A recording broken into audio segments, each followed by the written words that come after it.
In this supplementary lesson, you're going to learn how to simplify the square root of numbers that are not perfect squares. Now, let's recap or review things you do know. You know that these are all perfect squares. And the reason you know that they are perfect squares is because you can ask yourself, what number to the second power would give me 16? Well, you know that's going to be 4. So in this case, you would have 5, you would have 6, and you would have 10. These are all perfect squares. Now make sure you have to know what the perfect squares are. For example, 2 times 2, 3 times 3, 4 times 4, and so on. This is going to be crucial in simplifying square roots of numbers that are not perfect squares.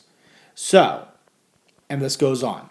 Make sure that you know these by heart. You have to know these. So for example, let's do the square root of 20. The square root of 20, if you did it on a calculator, would give you a decimal that's going to be between 4 and 5, because 4 times 4 is 16, and 5 times 5 is 25, and 20 is between 16 and 25. But I want an exact value. I want an exact value for the square root of 20. Now what you're going to have to do for every problem is you're going to actually have to look at this and say, what is the biggest perfect square that would go into 20? Those numbers I just told you, like 4, 9, 16. What's the biggest perfect square that's a factor of 20? Well, it's going to be 4. So what you're going to have to do is you're going to simplify this, or break it apart, using the square root of 4 times the square root of 5. Well, the square root of 4 is 2. The square root of 5 is not a perfect square. And so my final answer is going to be 2 times the square root 5. So let's do another one. The square root of 40. So you could take the square root of 40 and break it down into the square root of 4 times the square root of 10. Now, some people are going to say, well, why can't I do the square root of 5 times the square root of 8? Because the square root of 5 is not a perfect square, and neither is 8. 5 and 8 are not perfect squares. So here, 4 is a perfect square, so I can put 2 square root of 10. Now, let's do another one. Let's do the square root of 72. Now, here's what some people do. Some people look at this and say, well, I know that 9 goes into 72, and I can take the square root of 9, and that absolutely is correct. So square root of 9 becomes 3, and the square root of 8 comes down. The problem is this is not the answer in simplest form, because I can still simplify the square root of 8. The square root of 8 breaks down into the square root of 4 times the square root of 2. Now, 3 just comes down, because this is just all multiplication. The square root of 4 is 2, and then times the square root of 2. And then I can actually multiply 3 times 2 and get 6 root 2, or 6 times the square root of 2. Now, there's a much easier way. I can take this answer, or this problem, the square root of 72, and I can actually find the biggest factor of 72 that is a perfect square.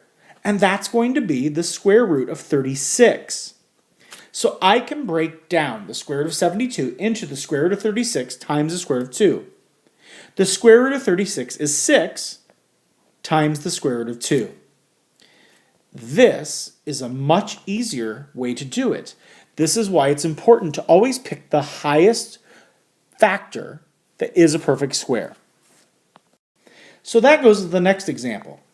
Let's do a problem where there's a square root outside. So let's do 4 times the square root of 150. What is the biggest factor of 150 that has a square root that will give you a perfect square?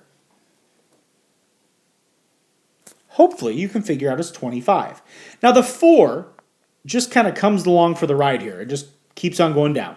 So the square root of 150 is going to be broken up into the square root of 25 times the square root of 6. Now, 4, you can skip this step if you want. This is just 4 times 5. The square root of 25 is 5, so this is just 4 times 5, and then times the square root of 6. So my answer is 20 square root of 6. Now let's say we're adding them together. Now we're going to review way like stuff from a long time ago.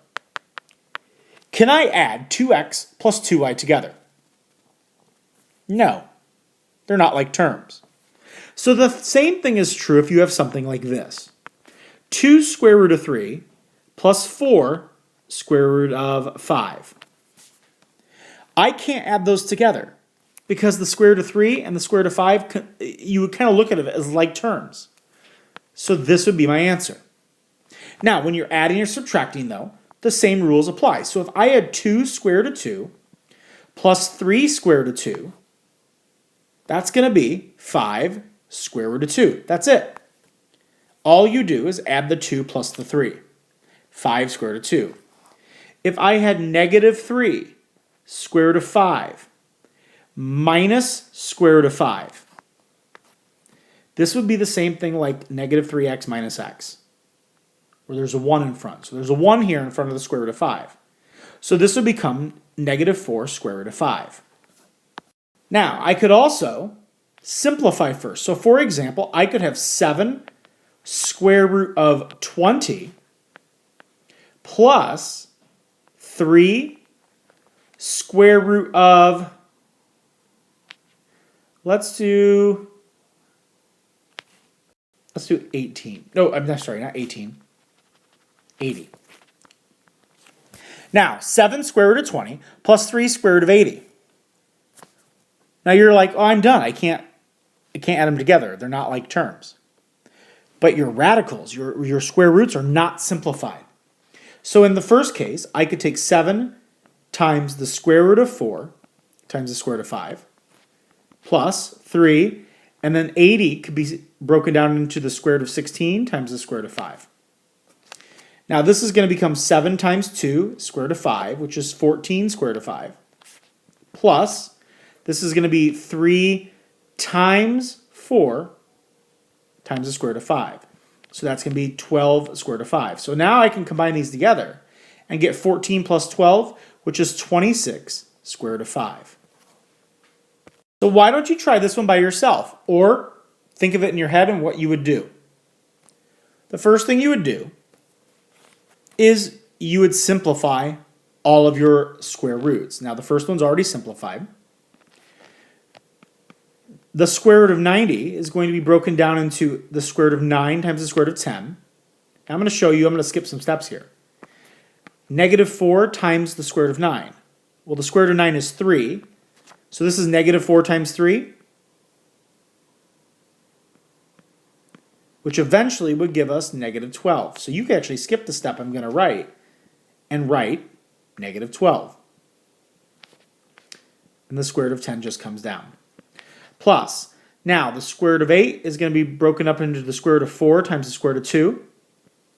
So that would be 7 times 2, because the square root of 4 is 2, times the square root of 2.